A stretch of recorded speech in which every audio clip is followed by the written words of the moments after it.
What's up, everyone? Welcome. We're back. It's the CannaBuzz podcast. We're back. We took a little bit of a summer vacation. We had things going on. I was visiting family over 4th of July and everything like that. So I appreciate your patience. We're back with a great grow episode. We've got Jerin from 5/8 Distribution, the company behind new Millennium, nutrients, and much more. We're going to be getting all into that. We're going to be talking about lighting. We're going to be talking about nutrients, and we're going to be talking about the cannabis industry. And we were just actually talking before we started recording.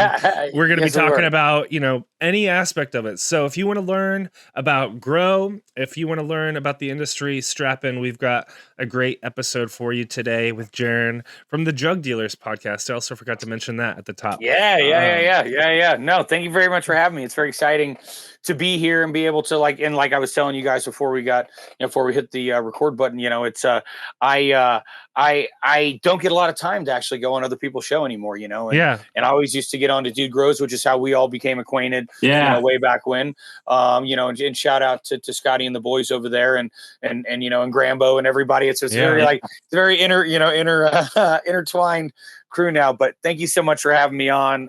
It's always fun getting to do this stuff. So I think we're gonna have a fun chat today. Thanks, man.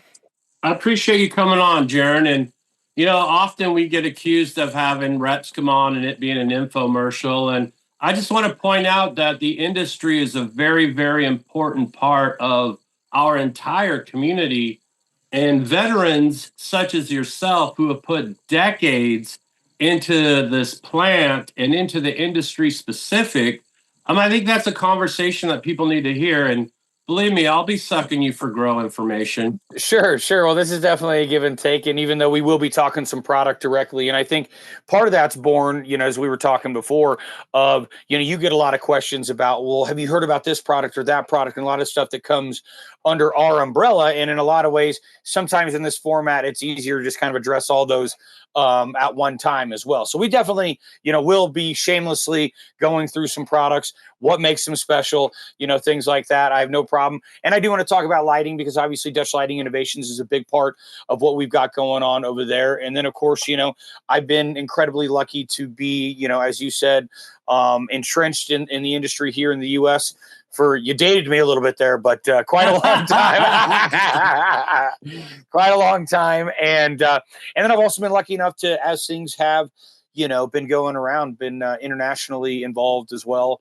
And had, this plan has taken me to multiple continents. And I will say I truly feel incredibly blessed. So, and also blessed to be here today. So yeah. Here we are. Well, JR, let's get into a couple questions and then we'll get into our shout outs. We're kind of changing up the format today, but let's do it, JR. All right. Well, the first thing I wanted to talk about actually is lighting, Dutch Lighting Innovations, and some of the products you have. And one of the ones I wanted to talk about is your 800 series, the Apex series. So what sets it apart from a lot of the other lighting that you're going to find out there on the market? So, without going, too crazy into DLI, but just to give just a little bit of background on the company, only because, if there are people out there that haven't heard of them, there is more history to them than you may find behind that particular name, right? So again, it is DLI, short for Dutch Lighting Innovations. They are all out of Holland, actually. It's all designed and manufactured right there outside of Amsterdam and in Aalsmeer, which is the epicenter of that kind of production, glass house, et cetera, around the world. So they also do have a backbone in horticulture. A huge part of their company is in horticulture. And I make that point because, and you'll see here in a little bit, because we'll talk a little bit about degradation, because truly that's one of the things that sets it apart. I mean, it's truly, quality and selection of diode and selection of bin number and things like that, which we'll go over. But, really the other big part of that is, the bigger name that I think a lot of people would recognize more would be Gavita, right? And Gavita was who brought in the double-ended 1,000-watt technology and really, truly, changed the game. That was a fork in the road where, we had big hoods that were air cooled, that were dropped right on top of plants. The bigger the hood, the better. Triple XL, baby. I mean, you remember all the magnum. I mean, everything. I mean, it's hilarious as we look back. And shout out specifically to Jair, with Dutch Lighting Innovations and formerly Gavita. He came over here and was kind of like, "What? This is how you guys are doing it?" And came with this tiny little reflector, a small, attached ballast, no air cooling, which people were just, "Whoa, you can't do that." Well, as it turns out, that bulb actually needs to burn at a certain temperature to have a certain output. So by air cooling it, you're actually reducing the output significantly, 15 to 20% in a lot of cases. And imagine if you're pulling cold air across that bulb. So, there's many, many things, and we don't need to go over and beat a dead horse with that. But the point is, that's really where a lot of this stuff was born out of. And if you even remember the plasma, which I know you wanted to talk about, the 150 watt, well, the plasma was kind of Gen 1 of the UV light currently, right? So that was the first attempt to get UV, into the grow room. It's a full lighting company, right? We do have double-ended available. We have a full array of LED available. We do have new technology like the 150 watt UV available. And what really sets apart, particularly the Apex, and that's a high bay LED. Okay. So one thing I like to make a big point about in lighting is that there's not necessarily the best light. It's what's your application, what's your situation. Yeah. Yeah. I mean, okay, let's start at the bottom, and not to be like that, but if you're just trapping out for 6 months, out of a place, and it's literally like I would literally get, there's some Floraflex, I think, or something that are like $200 lights right now. That's exactly what I would get, and I would run it for 2 runs, because anything out of the box for a couple of runs, I'm here to tell you, is going to run pretty good. It's the degradation that starts at that 6, 8, 10, 12-month part that's really going to start setting things apart. So even doing, direct side by sides for 1 or 2 runs, I mean, that's kind of like not that fair of a comparison, right? Again, it's really the longevity of it. So what we're seeing on a lot of these cheaper ones is units, after even just 1 year being 10% or more degraded. Well, 10% of your output is going to be 10% of your yield. It's going to be a very direct, calculation. So much so that when a unit like the Apex, circling this back around, see, that's actually used, again, it's not meant to be brought right down onto plants or put in racking like a spider style would be, right? Yeah. It's meant to be up high, like a 1,000 watt replacement. So you will see it in tomato production. You will see it in cut flower production. I've seen it myself being over in Holland, and what you're getting obviously is high output for lower electricity usage. It's not as low as a lot of people really think. What we were sold, the Kool-Aid that everybody drank, including myself, was that these were 10-year units.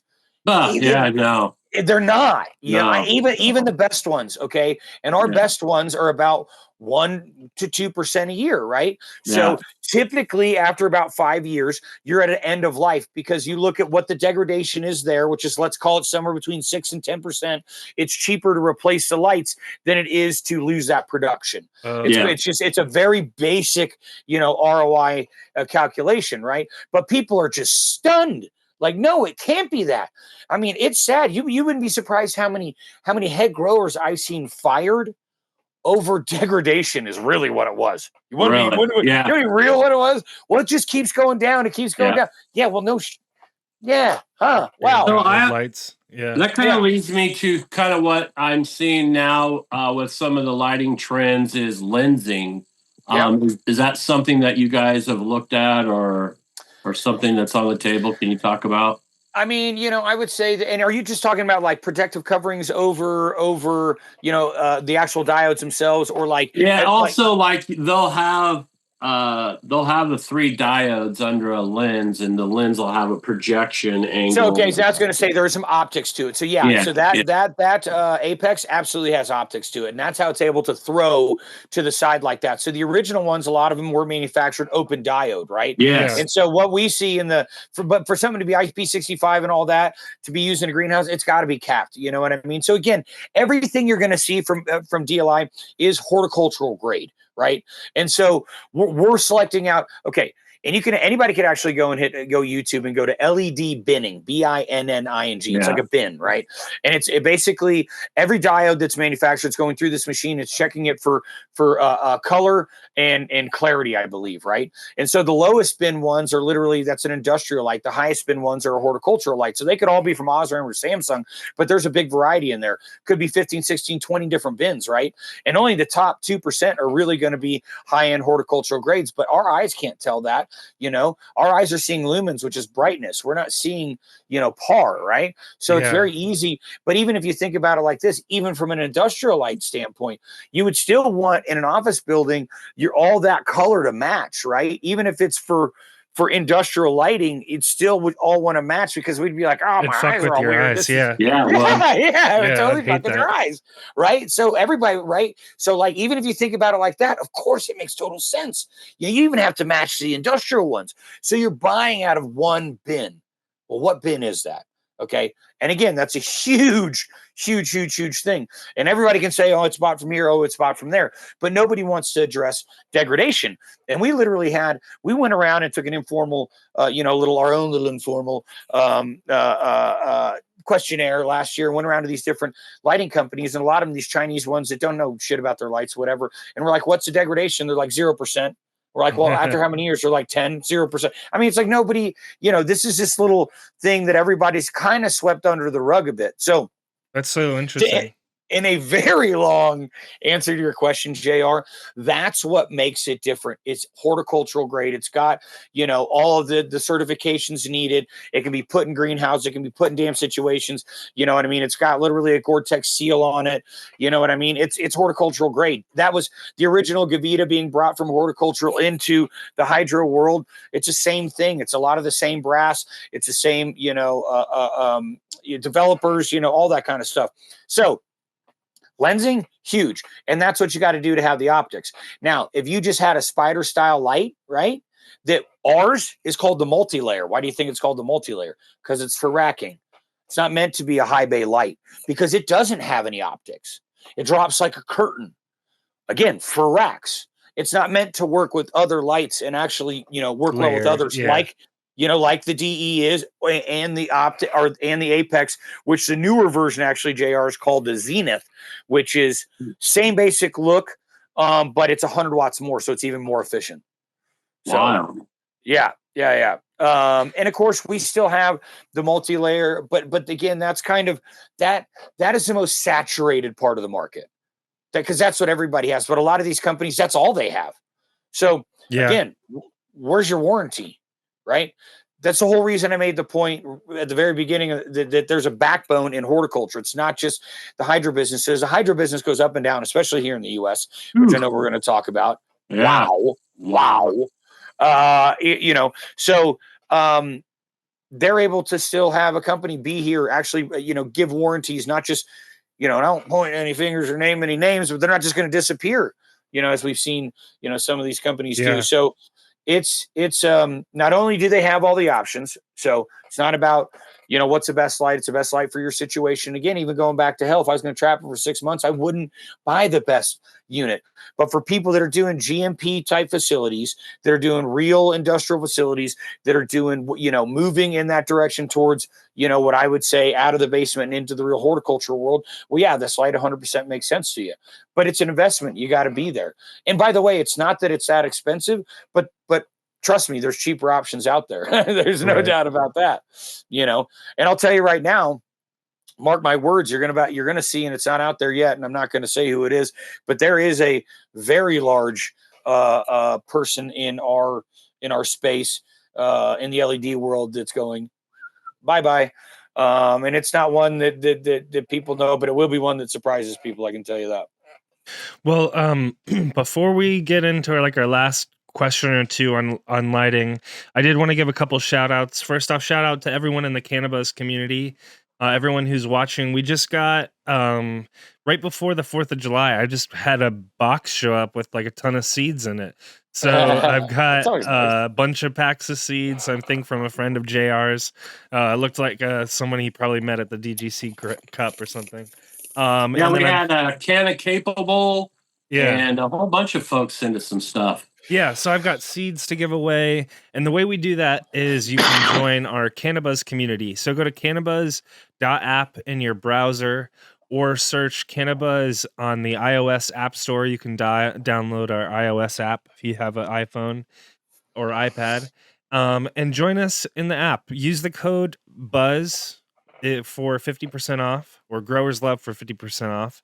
And we'd love to see you in there. And what you do is there's like a pinned post at the top of the app.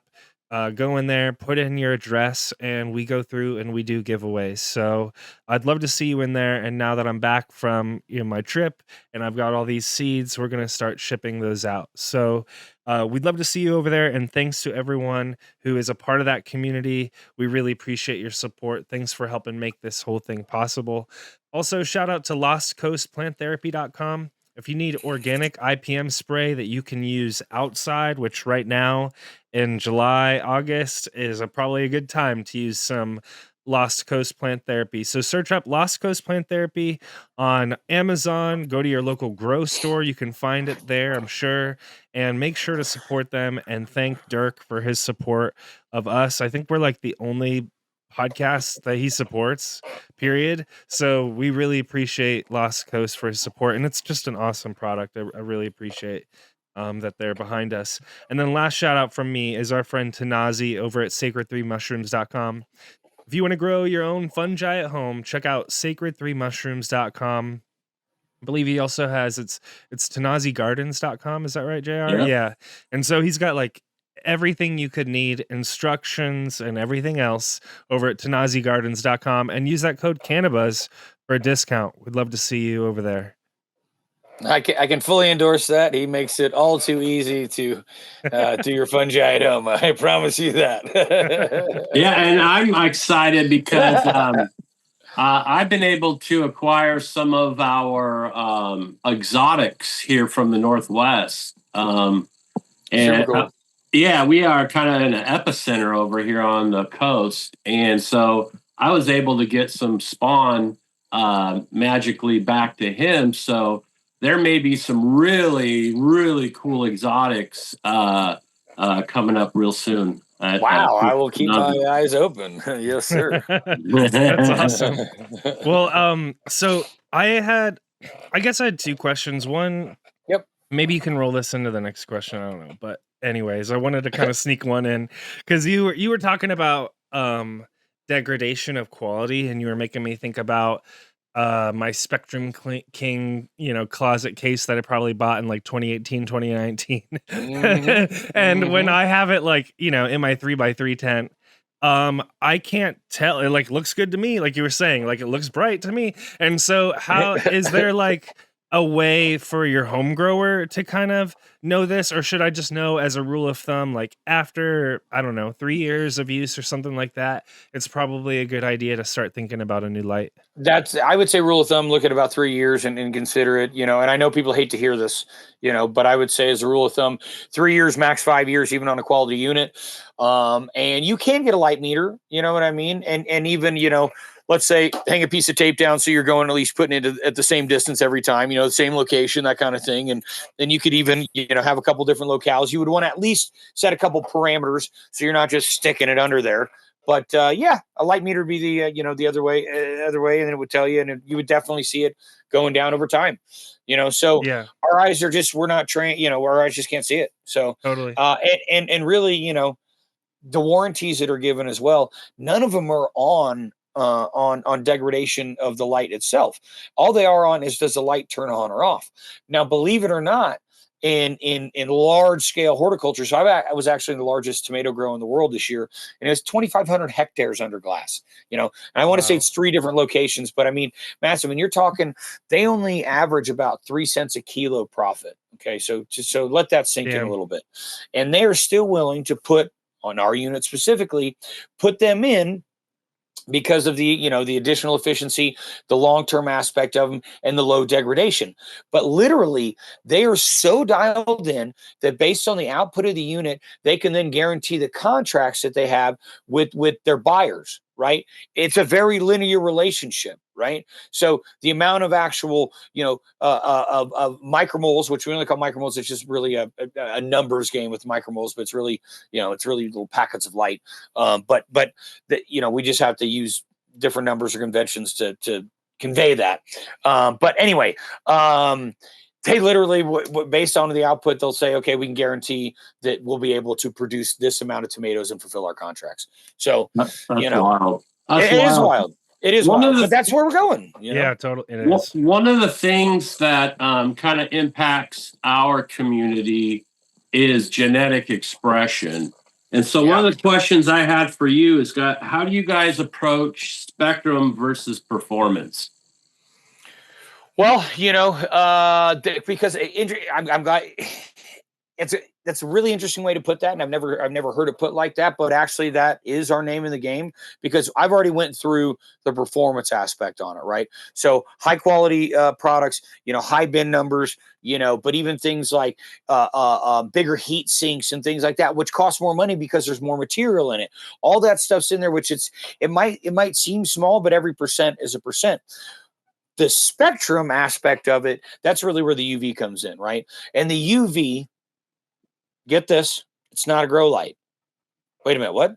What did you just say? Not a grow light. What do you mean by that? Well, I mean, it's not any par. There's actually no par in it.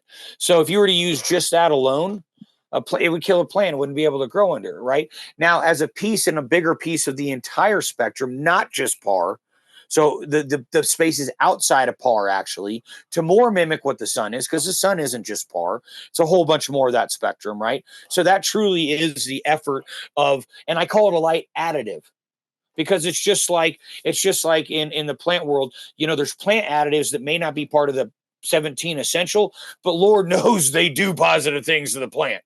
I would say the most obvious one, silica, Okay. And we'll talk about that later, but that's the one's like, well, no shit, it worked. You know what I mean? So that really is. And again, even going back to the plasma, which I believe there's 2 generations of it, but the plasma was the first attempt at trying to put, more of the spectrum in there than just par. Okay. Well, now, the reason I bring that up is because as this evolution of LED lighting has happened, the first thing the marketing was, this is a HPS replacement. All right. So that was the moneymaker. That was the selling point. Then it became an efficiency game. Who had the most efficient longevity light? and efficiency? Right. Yep. Right. So then it's an efficiency game. And in that process, I feel like spectrum got put on the back burner. Well, definitely, because again, here's the problem. You can manipulate that spectrum without our eyes being able to see it. You can put more green in there, and people are going to go, wait, you don't grow with green. Yeah, you do. There's a shitload of green in there, actually. And if you manipulate that, here's another thing that people do. They'll overdrive the LEDs via the software. So what they'll do is they'll put less diodes in there, overdrive them, so they spend less money on the unit itself, drive the shit out of them. What do you think that does to degradation in spectrum? Right? What do you think that does? So there's so many little cheats that they've been doing for a long time. And you nailed it, JR. You nailed it. Oh, this is so efficient. Well, where's the spectrum? Who cares? It's just efficient, right? And again, the degradation conversation still wasn't even in the picture yet when they started talking about that. So that's an entire other layer to it. And that's why, honestly, a couple things. One, we see a lot of people that are going back to HPS, right? But that's also a bit of a selection pressure in my mind that we can talk about if we want to. But also, maybe it's just OGs and sours and certain things that they're growing that it's like, well, that was all selected on HPS. You should probably be growing them under HPS. Now, if you're doing a bunch of Z's and shit like that, that's been selected undoubtedly under LED, well, maybe it's not a bad idea to do LEDs. That's a little snippet there. Anyway, I actually think that we all had the wool pulled over our eyes with LED in general. They're not that as efficient as they act like they are. It's a few percent. And by the way, you lose that few percent if you degrade that fast too. Hey, in HPS, I can take that bulb, I can put another bulb back in. Ba-dow! Here we go, baby. You know what I mean? And the other thing I want to bring up is people talk about, oh, well, there's so much waste in replacing bulbs. Well, with bulbs, you're replacing them, but you're not replacing an entire fixture. Oh, unit. Right? Dude, I mean, the trash that I've seen with LEDs, I mean, it's astonishing. So I venture to say, and I'll say it right now, are they more efficient? Are they more efficient? When you really look at the entire picture, I gotta hire 2 dumpsters to come and throw all these things away and pay to have them dumped and all these things. If you really put it all in there, do the math. I'm not so sure. And again, maybe a little bit more efficient for a while, but then again, after a while, they're not. So we have been very much trying to address that. Here's the other thing: UV in LEDs is, and I'm going to say right now, bullshit. Let me tell you 2 reasons. I'm not saying it's bullshit forever, but the current materials that they're using, first off, UV going through what's an LED? It's a light emitting diode. It's made out of plastic. What happens to a red plastic chair that sits out in the sun all day or all summer in Colorado? It's not the same red anymore, is it? So there's part of your spectrum issues again, JR, because it's going to change over time. The other thing is the way LEDs work, they have to have a bunch of different pieces to make the full puzzle. So it can't just be one single diode. They're very narrow band. So even that UV, you'd have to have a really wide spectrum. And typically they're going to have they're just super, super narrow band. So they can say that UV's in there, but in reality, it's by no means anywhere close to full spectrum, much less full spectrum A, B, and we have a little bit of spectrum, a little bit of UVC, which is the cleaner. All that's in our UV bulb, which is 150 watts. Now, why? How? Well, ours is a burning ball of gas. What's the sun?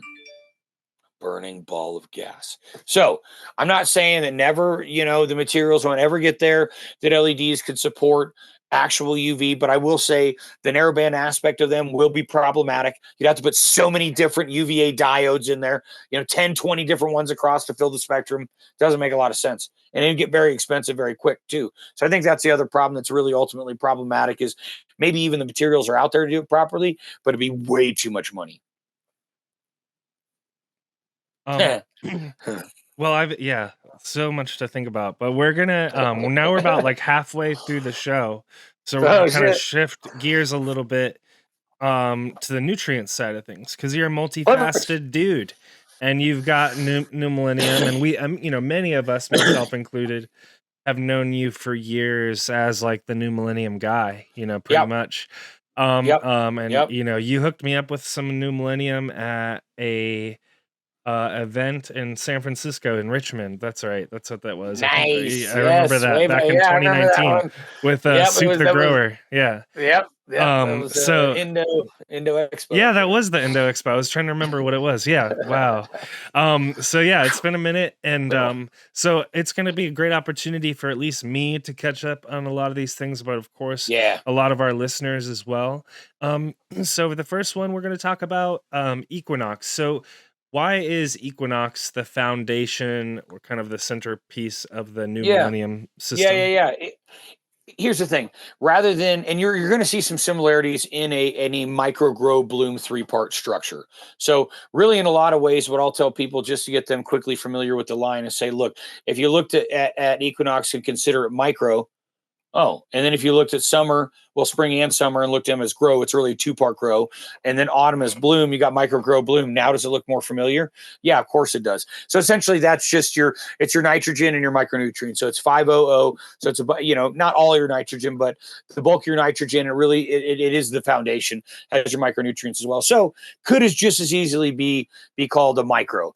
Now, Neil, when he did New Millennium way back when, just the seasonal aspect, he was trying to emulate what was available season to season as the soil colloid warmed up and cooled down. I think certain elements smart. So certain elements are available. Yeah, certain elements are made available at certain times, right? So it's through the winter, and then the spring starts coming up, and certain micronutrients. Well, that's spring, and so what's spring for? Very, very small plants, right? Right after they've been rooted. So it's only for the first week, 2 weeks maximum, right?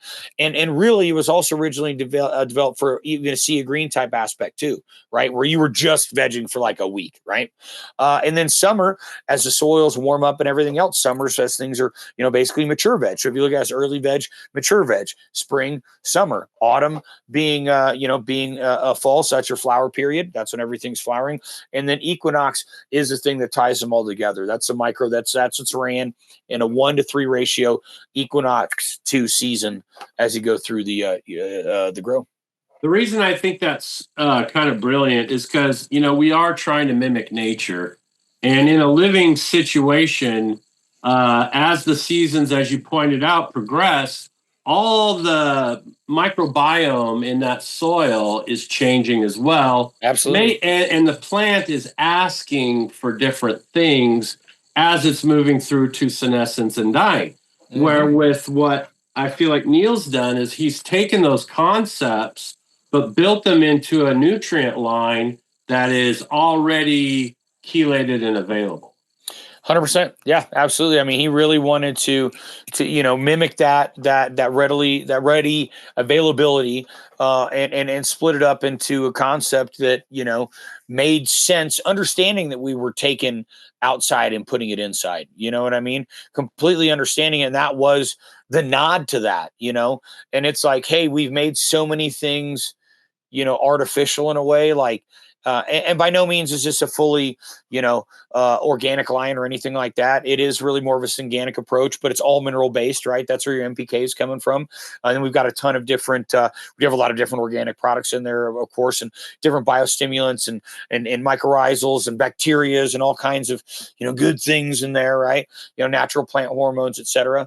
And again, that's really where I think, where we shine is understanding that there's a lot more going on there than just those 17, and I always do this plant necessary, only because that's just what science has gotten to. There's undoubtedly more than that. The only reason I do that, just in case people are wondering what the hell is he doing, it's because it's gotten micronutrients. The ones we know have gotten so micro. It's very difficult from a testing standpoint to prove that it is a plant essential nutrient. It's harder than you think, especially when they're, that little of it, because they also don't know the associations between all the different push things. And pull. It's ratios and then you got genetic requirements. Each genetic has its own thing. You know what I mean? And what it's really asking for to put out that genetic expression that we're looking for. And I think that's kind of the thing that really is at the end of the day, when we're doing this, we're looking for the optimal genetic expression, whether that's through nutrition or stress. Right. And positive stresses. I mean, that is part of the game. You have to know what you're growing, right? And I tell people, and I always use a strawberry example, and I've used this on my podcast and many others before, but when we talk about strawberries, I don't tell you how big my plant is, right? Nobody gives a shit about that. You know what I mean? Like nobody, I want to know how big are the strawberries, how many of them is there, and most importantly, how do they taste? Right? Because even if they're ugly, if they taste amazing, hell yeah. Well, there's Skittles for you. There's Skittles. Grows like shit, but well done. It tastes so good. You know what I mean? So it's like, we're not corn farmers, man. We're oil farmers. And so a lot of people are just, they think that we're growing for plant matter. And for me, it's understanding, well, what's of horticultural significance? Well, as we just talked about in a strawberry plant, the horticulturally significant part of that plant is the strawberry itself. On a squash plant, it's a squash. On a chard, it's the leaf. On a whatever, you know what I mean? But it's different things on different stuff. Well, truly, with ours, it's oil. That's what's of horticultural significance. So, proper stresses to make it do things like, I don't know, produce more oil seems to be the kind of thing you want to do. You know what I mean? And that's, but if you look at it in the same concept as like using a harpin protein to kick in SAR, well, that's just doing it, as a prerequisite or creating it to get a stress response. Now that stress response doesn't necessarily give us oil, but I'm using the same kind of thing, just in a different response aspect, if that makes sense. Yeah, so and show a side example. I see now, like in the IMO and the IMOP community, you'll use insect bodies to create microbes that create a response. And now I'm seeing nutrient companies that are using looks like insect ferments or some kind of insect body inputs to try to get those same kind of responses. I've even heard of like basically a spray, similar, same kind of thing. It's like basically a spray that's like, some kind of predator or something to that particular bug. So they're like, whoa, shit, let's get out of here. Yeah. So like, I mean, here's the thing. To me, I think things like that sound, like that, there could be something there. You know what I mean? I don't consider that witchcraftery, by any Yeah. means, because Well, there's a lot of hormones and pheromones and different things, and there's just so much going on that we don't Yeah, we understand. just You don't know even what know I yet. mean? We Yeah. just don't even know. And I think that's what I always try and stress to people too. If anybody out there is thinking that like we know shit about plants, anybody actually thinks that, we don't know fuck all. Like yeah. like in the scheme of things, we know nothing. Like You know? look how we're just kind of coming online with that whole microbial interactions, even in synganic systems. And that kind of brings me to the next thing I wanted to talk about, your rhizium, because Mm. part of that conversation we've been having about matching the seasons and mimicking what nature would do and Yep. getting these genetic expressions, kind of talk about how that plays into the whole equation. Yeah, and Rhizium is a very unique product, and it is a rooting product, but it's important for me to say it's not just another rooting product. And the reason I say that is there's a lot of stuff out there. And I also think that's kind of been an area too, where a lot of people have been like, does this even work? I don't know. It's like, it just says root and it's part of my, line. Well, reality is there's an incredible amount of science and biochemistry that's behind that product. And really what it focuses on is it's called the rhizosheath area of the rhizosphere. And if you look that up, it's a real thing. I honestly had to ask because why? When I was in school, that term wasn't even devised yet. So, like I said, you know what I mean? Like shit's changing all the time. It's literally that term was, I want to say, derived in 2019, if memory serves me correct.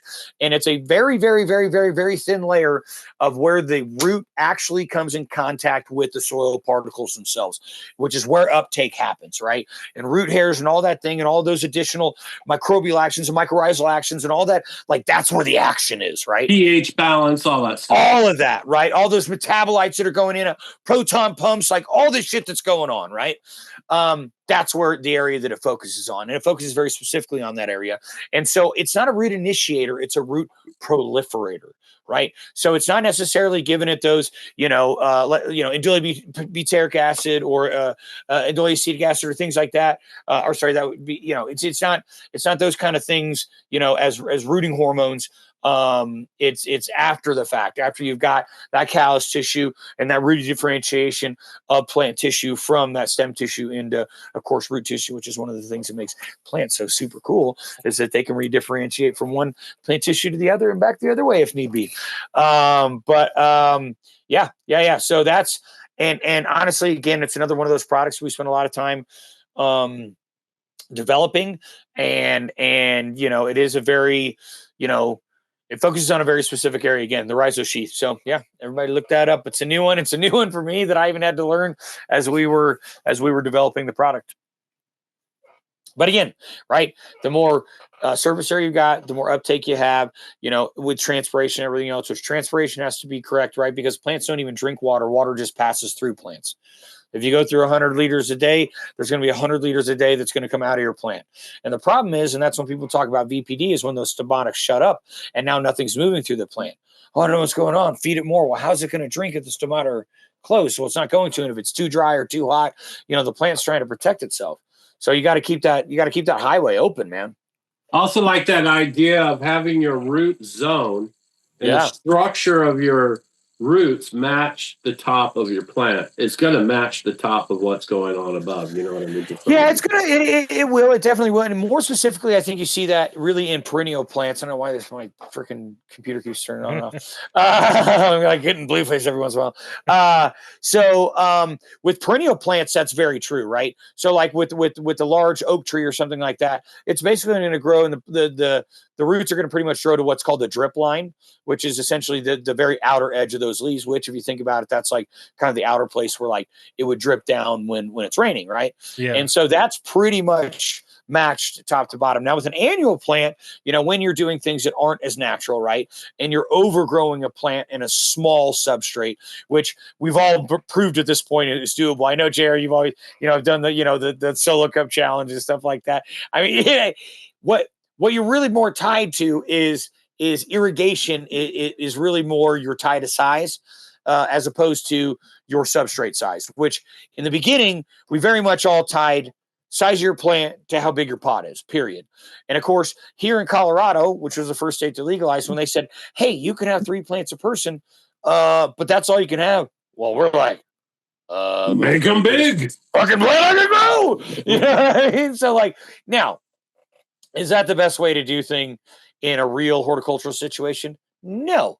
And in that situation, Jay, you're also more correct in that, right? If it's a 6-inch or 8-inch block, man, that plant's not going to be a whole lot wider than that, right? Now, some people will do like super small box, some pretty big plants, but they're also, sometimes doing 21 micro shots a day, things like that, right? You're still having to keep a healthy root zone. You're still having to keep proper dry down. You can't let it dry down too much, even in a cocoa, specifically in a rockable situation, because that EC is going to skyrocket and lock everything out. That's that razor's edge you're running on. So, but as long as you have the irrigation, tech and technology and that dialed, I mean, that's what size is tied to, irrigation. Interesting. Well, this next question is about something that honestly I've been skeptical about for years now because it just doesn't make sense to me, which is flushing. So like when I first started growing, and it's explained to you the concept of flushing, it can kind of intuitively make sense because people say like, oh, there's all this excess nutrient buildup in the plant or something like that, and you want to flush it. Right. And then when, I through podcast listening or whatever, people started challenging that, and that intuitively made a lot of sense to me because as I started growing organically and you grow outside, like there's no such thing as flushing. I just water my plant, and it You does can't this turn thing. the tap off. Yeah, Yep. yeah. So like then I was like, well, then flushing makes no effing sense. So anyways, I wanted to ask you about flush and like, is that legit? And then I also wanted to talk about winter frost, which is a part of that process in your line. But anyways, I Sure. wanted to jump in on flushing in particular just to hear your Yeah. thoughts on that. No, I think it's a super valid question. And I like to address this question first by talking about nomenclature, right? Well, so when somebody even says flush, what does that mean? Because I'll be honest, when I first started flushing way too long ago, it was literally I put my plants on a freaking milk crate and run water through the substrate. Okay. So like, like that's how flushing really was to begin with. So that flushing, that's the worst kind of flushing. Okay. So like, like I categorically do not agree with that kind of flushing because again, you're just waterlogging the plant. You're just like mucking it up. Like you're just wanting to finish out. It's not going to be drinking as much at that point. Like you're just kind of like giving it the wrong kind of stress at the end. And again, I think that's a good point, Jerin, in that it's not necessarily about stripping out everything at the very end. It's about tailoring the nutrients down in the phases that it needs to finesse. Yes. And part of that obviously is the fact that the plant is, naturally over time, nutrients are going to build up in the substrate, right? So you got to figure out, so there's food that's in there at the end, man. Like, even if you're just giving it water, like there's food in there. And it doesn't matter if it's, a small substrate, a large substrate. I mean, you could have, 4 times, 5 times EC that's going in actually sitting in your substrate. You know what I mean? Because that's going to build up naturally over time. So first things first, I like to look and say, well, okay,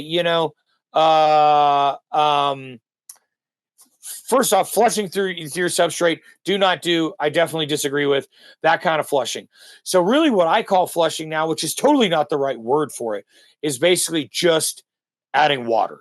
That's it, right? So what I like to do is grow on more of a bell curve as a lot of people do, but I don't like to feed all the way to the end because I am of the opinion that, again, there's plenty EC that's in there. And when I've used a product like Winter Frost to initiate that senescence, I've already moved out of my main feed point, right? So think of Winter Frost as a pre-flush, but it is part of the flush process. But again, not flush to the substrate, just we're not adding base nutrients anymore, okay? It's, again, I hate the word. I really hate the word because it's not right, but I also don't have like a better word for anybody. You know what I mean? So oops, let me see here. I don't know why my video's been a little weird. But anyway, we lost you. You kind of froze for a minute. Yeah, it looks like it did. Let me see here. You don't exist at all, Jerin. There you are. Oh, here we go. All right, I'm back. Okay, so now I do agree with letting the plant just finish out and not have aggressive feeding at the end. I know I've seen people, and we do have a lot of people, that if you want to run Winter Frost along with your base nutrients, you can, but you're going to have to run it for basically almost 2 weeks as opposed to just 1 week as you would, right? So it's like, it's still that last 2 weeks, but the reality is it's an antagonistic product when you're using Winter Frost with your base nutrients, because it's literally blocking out some of those nutrients anyway, because that's what it's doing to kind of scramble the plant to make it initiate that senescence process, right? So I definitely like 7 to 10 day, just add water at the end. I don't like to overwater. I do like to give it a little bit of a dry down, to almost give it a little bit of a pre-dry, right? Now, if I lived, and I live in a dry place, so like I'm not over worried about that. If I lived in a really wet place, I would probably be super aggressive with that. And I'm sure like you do a little bit different there at the end, JR, being Oregon versus Colorado. Like I'm like, even if I water the night before, I'm still okay harvesting the next day here. Usually I'll give it a couple days just because I like a little bit of a jump on it. But my guess is if I'm in Florida or somewhere else, it's like, shit, I'm taking that thing real dry before I take it down, just to help out. You know what I mean? Get that thing dried up. So yeah, I mean, in a long answer, I do believe in flushing, but I believe in it's a bad word and a bad explanation that people have used. And I wish we had a better word for it. So if anybody has a better idea. Because it has evolved, you said, we're not sitting there putting 15 gallons of water through a 5-gallon pot at the end of the cycle anymore. So it definitely was. Yeah, right. It's definitely changed. Right. Also, but as you said, Q, it's like outdoors or whatever in a natural soil. It's like, but guess what? Same thing. What's beautiful about that is you can use Winter Frost. So anybody is using living soil to actually initiate that process to the plant, because otherwise it doesn't have some of these other cues you can use when you have more direct feed system. The microbes are still doing their things. They're eating the nitrogen. They're dying. They're making the nitrogen then available that the plant's then taking up. That process doesn't stop just because an annual plant needs to be dying at some point. Well, one of the things that the community kind of speaks on with Winter Frost is like, if you have a room, you've got 8-week finishers, you got maybe a 9.5-week finisher, almost pushing 10. You can initiate Winter Frost, bring the room down together, and you're absolutely. And I was, and I've always been the type of guy that I'm a glutton for flavors. So if I got 8 spots, I'm 8 different flavors, and I'm growing stuff anywhere from GMOs to cookie stuff, So I got stuff that Winter Frost looks at it and it goes purple and starts wanting to be done. You know what I mean? Like it's already, because usually like in an 8-week system, you're using Winter Frost week 7, right? Well, there's some stuff out there that even by week 7, it's already showing some purpling. It's already doing its own little thing. And so you hit it and it really goes like hardcore into more oil and just colors out. And it's like, oh shit, it wants to be taken down. Whereas something like GMO, it's going to look at you kind of funny for, 3 or 4 waterings and be like, no, you're not going to hurt me. You're not going to. And then eventually it's like, oh shit. And it does like take a pretty quick dive and purples out and everything else. But like some, which for me was always kind of nice because I take my stuff down a little bit of a gradient. I didn't have to take 8 plants down in a day. Or 10 plants down in a day. You know what I mean? But I was still able to take everything down in 4 days to a week, right? Yeah. But like there's a couple things where I'm like, all right, I'm going to let that go for a couple of days. And I kind of cycle some things around. But absolutely, you can take things and, commercially, you can definitely work that to your advantage. That's why we haven't used commercially so much, because people are trying to take a mixed garden down, at the same time. And same thing, even for their shelves, whether it's for our taste buds, customers or their shelves, it's like people want variety. So, in perspective of like a GMO, where you're looking at 14, possibly 16 weeks, maybe, or at least 14, what kind of knockdown of your week time? I would take it down to 9. I'd take it down 9.5 weeks all the time. Yeah, I mean, and that's starting with winter frost. Week 7, giving it a full week 7, and almost doing plain water for 10, 12, up to 14 days almost. You know what I mean? Just to like, I mean, it's like, who's going to be more patient here? Who's going to be, you know what I mean? And, in a commercial setting, people would definitely take it a couple days earlier. But hey, when you're at home and you're just trying to go optimal, you can definitely give it that time. But yeah, and people are always like, no way you can do that. No way you can. And I mean, it's like, put it under the scope. It's got right colored trichomes, things ready to go. And the smoke's great. Now I will say, I'm not going to sit here and act like it's going to produce the same way that a 14-weeker would. But guess what? If I'm running 9.5, you're running 14, I'll get a whole nother grow plus in a year time anyway. So is it more? Is it less? It's kind of like going back to the, more efficient, less efficient. Well, you tell me. If you're really looking at all the numbers. Yeah. And that's a particular strain that the audience wants, right? That keeps coming back. You were talking about Skittles earlier. And I see, like, I'm on a bunch of different weed subreddits, and I still see people buying Skittles, Oh my God. at their local Skittles dispensary. crosses are yeah. I was we're gonna get into industry talk in a minute, but I hit up a Coastal, which they're like a big company, and they have Gremlin. We interviewed those guys a year ago. This company just filed for bankruptcy like a couple weeks back, which is just wild to watch this company go through their ups and downs. But they had a pink whip, which is totally, when I opened it up, it's just a Skittles cross. It looks like Skittles, and no wonder it has that kind of taste and scent that stands out. But yeah, those Skittles just keeps coming back. But let's get into the industry side of things, unless we had one more nutrient side. No, I think we're gonna get into the industry side of things. So like I was just kind of teasing, the industry's crazy right now, with all these the big guys are going out of business because they got out of their skis, with Coastal. I don't know if you look at their financial announcements or whatever, they tried Gremlin, which is an indoor brand. I think they were just trying a new indoor brand that they could pipe through their stores, where a lot of these stores are trying to go vertically integrated to kind of save themselves.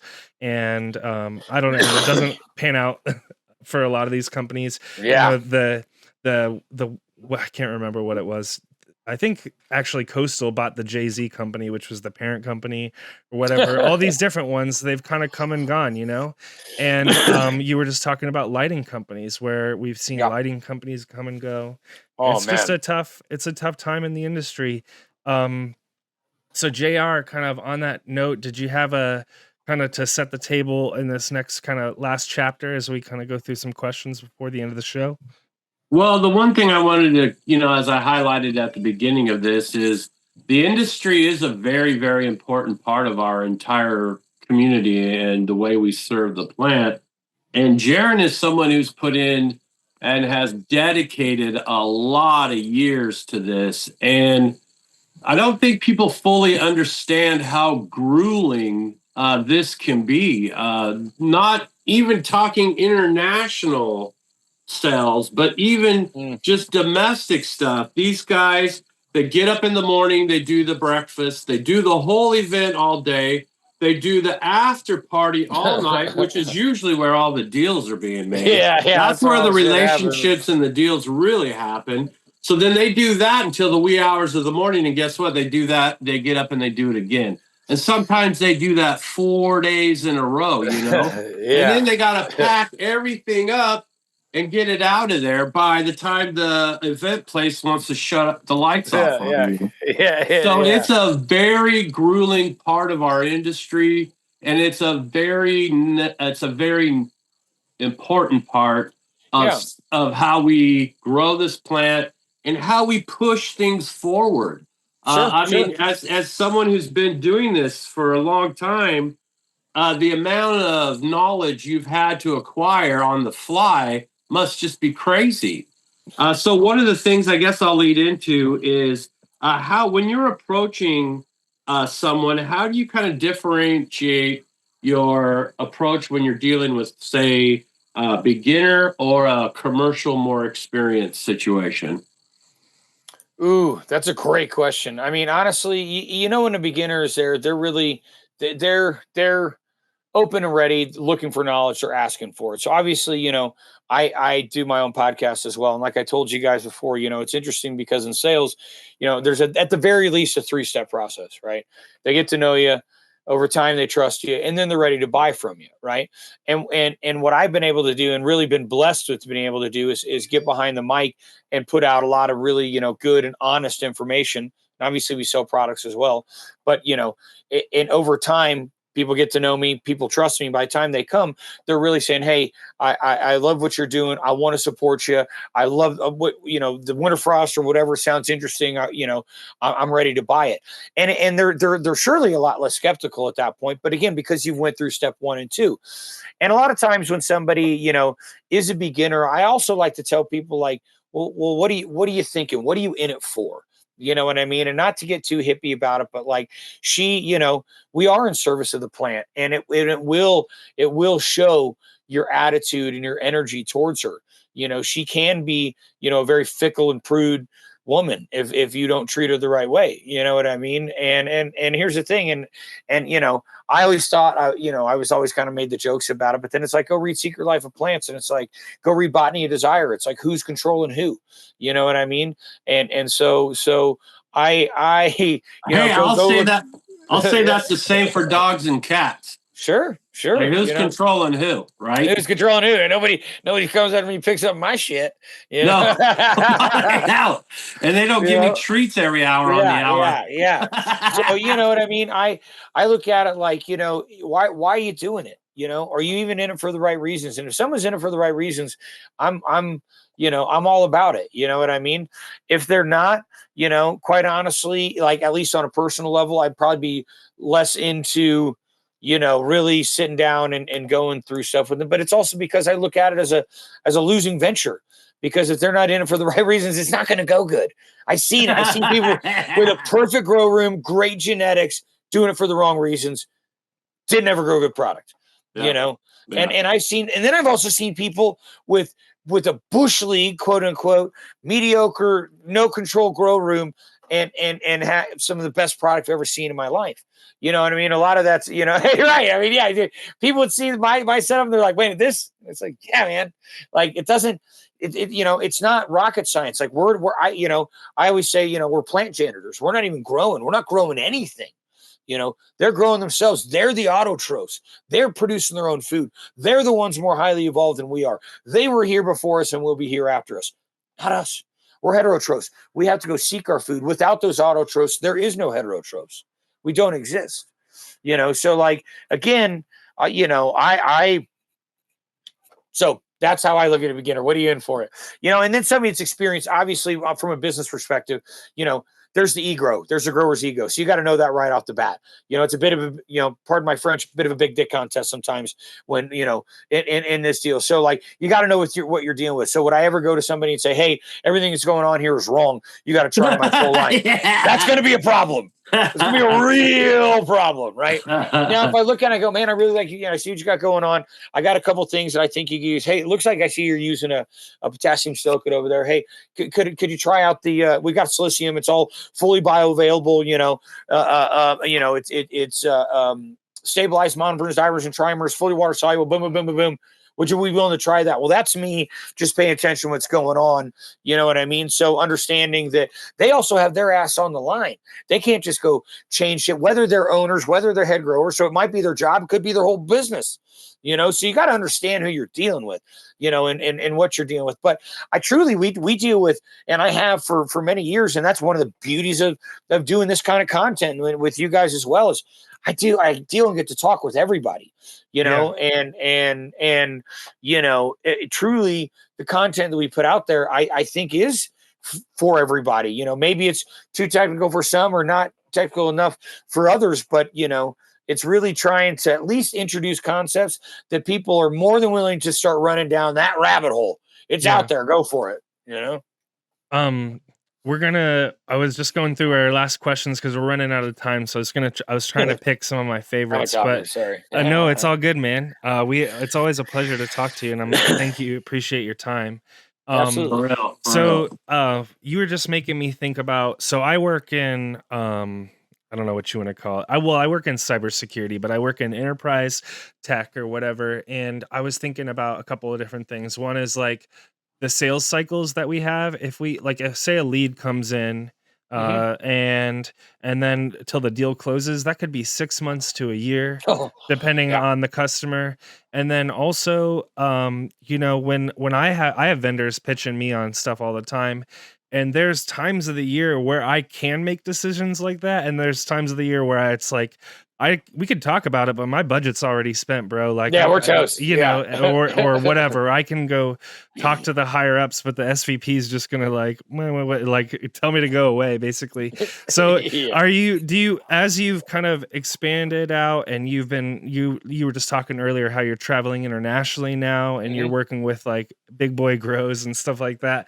Are you running into stuff like that where you're running into like there's like budget cycles, and there's just a time of the year where people are just considering new nutrient lines, and other times of the year it's kind of slow? Like, what kinds of stuff are you learning and running into? I would say, because it's it's still traditionally indoor gardening, you see it less and less. And I'll be honest with you, because it's becoming, it's not that less weeds being grown, it's being grown by less people. More weed is being grown by less people is what it is. So where you used to see a pretty significant dip in the summers, that was from the home grow community, right? And it's because a lot of them, they love live music, they like traveling, you know what I mean? Money was good back then. A lot of them would grow for the winter, or they didn't even have the equipment. A lot of people just go to a straight veg because they didn't have the equipment to run, to beat the heat, So you saw a lot of that these days, because quite frankly, you've seen a heavy reduction in even hydro shop availability. They're just not there anymore. And that's a direct correlation with less people growing at home, which is a direct correlation with people are lazy, pretty much. I'll also say that the dynamic of the way people acquired product changed as well. Yes. And that's where the lazy aspect comes. All of our hydro shops in the Portland metro area are basically soil depots. They're medium depots. That's about it. Because you can't efficiently ship, a 40-pound bag of soil yet. Yeah. So in those cases, those shops are literally living off the media that they sell. But that's it. And I'm telling you right now, that used to be a loss leader. That the media used to be what got people in the door. So they were sell other gear. Absolutely. And so now people Amazon their whole line. They'll go on. People literally, People you would be blown away how many purchasers for large commercial outfits ordered on Amazon. Oh, wow. It's like they don't even think, it's mind blowing. Well, it's just what they're used to, right? Yeah. Yes. And that's where I say people are lazy. And I'm not saying lazy in any particular way, lazy in how they order. Don't even say, all right, well, it's New Millennium. Shit, maybe they got a website. You know what I mean? It's like you would think they would at least go, hey, what's going on? Or lazy from the sense of where people get their product from two levels, JR. Their products to grow, but also their products to smoke. So for a lot of people, it's so much cheaper and easier. They stop doing it themselves. Or which happened to a lot of us home growers that maybe had, friends and family that, would support us or whatever. Well, it wasn't directly on the way home anymore from work. You know what I mean? Or you weren't open till 10 o'clock at night anymore. Exactly. You know what I mean? Or you didn't have 31 flavors. Yes. Yeah. And you're like, but mine's better in cheap. Okay. All right. Sorry. So like, that's where I think the laziness too, man. But look at it. That's what's also happened to retail. I mean, retail was in a bad spot before COVID happened. Then COVID happened. It just completely kicked it in the dick. You know what I mean? That's just not retail hydro. That's retail in general. Yeah. It's like, who even goes to a shoe store anymore to get shoes? You know what I mean? Unless it's a super specialty shoe, or you know what I mean? I always just use that example, but yeah. Walk around literally any city. Like I was just in my small town, Ohio. Everything is a restaurant now. No, literally, it's all bars and restaurants. That's it. It's all that exists anymore. Nothing. There's no retail. You might have some old dude still making a cowboy hat somewhere. And that's about it. Yeah. Yeah. It's well, even if you go to New York City, it's the same thing. I remember 22 there. years it would take to eat through Manhattan. I heard the other day. 22 years. Ugh. I always wonder those things because Portland, it would take you a long time to eat through Oh, Portland yeah. too. But anyway, You'd have a good or time San doing Francisco. it. You know? Yeah, totally. Yeah. Oh yeah, especially with enjoy you, it. man. You'd know where to go. Well, last couple questions, I guess. JR, you had I think a good one. Biggest nightmare grow. Yeah. So tell us, you've been doing this a long time and you've seen a lot of growth. So tell us about one of the biggest nightmare grows you've walked into, and then tell us about one of the ones that you thought was the most awesome. Yeah. Great questions. I mean, I guess we'll start with the most awful. Actually, well, man, there's a couple that are like really like vying for one first there. place. Yeah. So one of them, I'll do it real quick. One of them was a trap grow that I went into in actually Oakland area. Okay. And it was a very large Chinese grow that I originally thought was legal. I mean, it's 1,200 lights, something like that, right next to the airport, full security out front, the whole nine. I'm walking around and we start looking, and we're like having to deal with this translator, trying to get him to use winter frost properly. And like conceptually, there was no not using nutrients. Want to talk about flushing? Like there was no. It was like no more, and it's like no. And so it was like couldn't through the translator, nothing. It was horrible. I'm like, are we gonna get shot in here? Like this is all, and the grow just looked horrible. And so I start looking around. I realized nobody's got a badge on, nothing. And they like parade like 20 like little trimmer ladies like through there, and I was like, and then I gotta look like these women don't exist kind of shit. And I'm like, and so like I realized at that point it's 100% illegal, and hopefully we were getting out of there. So that was one of them. And then I saw one that was a 6-tier grow. Wasn't necessarily their fault. So if anybody's watching that's saying that they have done their due diligence and reduced it to 3-tier grow, but it was an old lettuce grow. So it's one huge room that has 6 tiers and like at least 5 or 6 tiered stacks. Some of them as little as like 22 inches. So you can imagine the absolute nightmare. And they were taking everything down with forklifts. So they would take a forklift up to the top, take the 6th one down all the way to the floor, do the work on it, and then put it. So there's just forklifts all over here. Yeah, so complete nightmare. And the biggest nightmare probably aspect was, you want to talk about microclimates? Like, wow. Yeah, right. what does level 3 get that level 7 dude. doesn't, Whoa, right? whoa. So the grow's in a very different place today. So again, if anybody, and I'm not naming names, but if they listen to this, they know what I was talking about. And then, so, honestly, the best grows I've been in, and, there's been some stuff that like, honestly, like I went to a full GMP certified facility in South Africa, like out in the middle of the bush. Like we're just going for like hours. And I'm like literally seeing like little bush huts, and she was just like, oh my God, we're in the middle of nowhere here. And we show up in this little town, and it's got this beautiful, like, 700-800 light facility, all GMP certified. It was all being exported to Australia. I think Australia, Portugal, maybe even Germany at that point. You know what I mean? I saw some really cool stuff in Canada in the early days, but the nicest grow I probably ever been in is it's not even a cannabis grow. It'd be a chrysanthemum grow in Holland.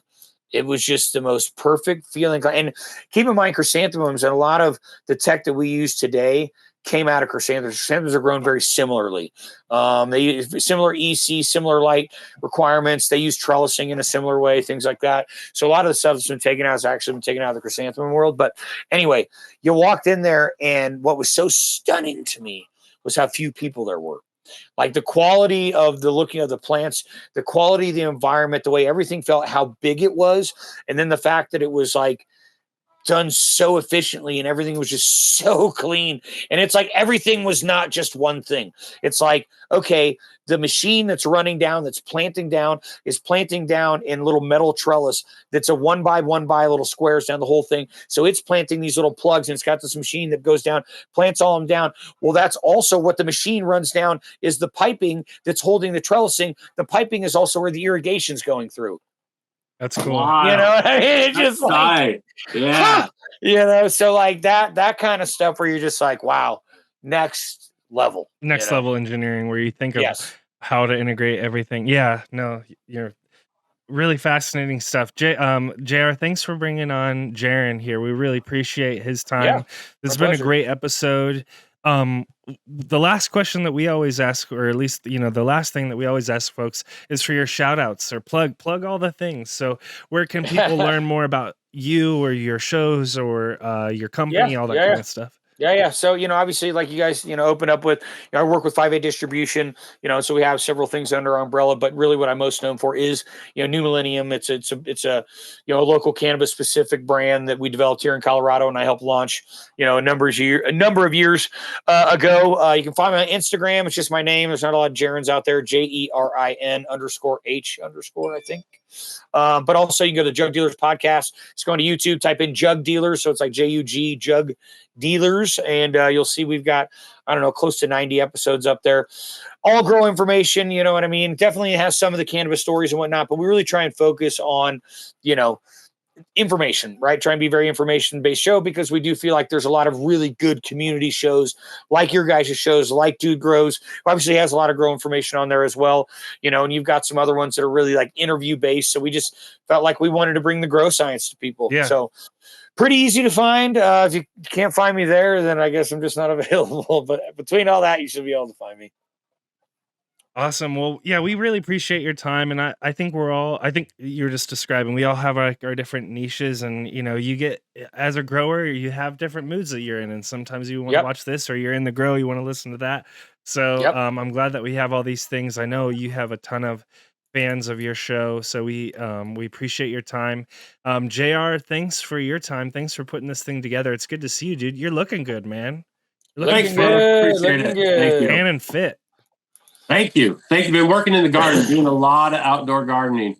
It's been therapy like you would not believe. I've gone through some things over these last few months, and I told my wife, I think I spent $300 on this backyard garden, and I bet 200 of it would have went to therapy anyway. So yeah, hell yeah. There you go. All I got to do is grow $100 worth of food, baby, and we're in. And we're right there. Awesome. Well, you do look good, JR. Thank you guys so much. Really, it is a pleasure. I do love getting on and talking shop.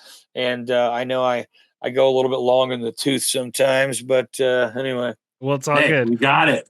Well, thanks everyone for watching. We really appreciate your time. Thanks to all of our supporters, everyone in the CannaBuzz community. Like I was saying earlier, we've got seeds that are going to go out to people. So make sure you join us over in the CannaBuzz community and fill out the form in there. We'd love to see you out there, and we'll send some seeds your way.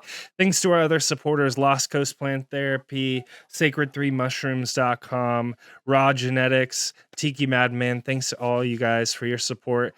And as always, JR, Growers love. Peace, everyone. Have a great rest of your day.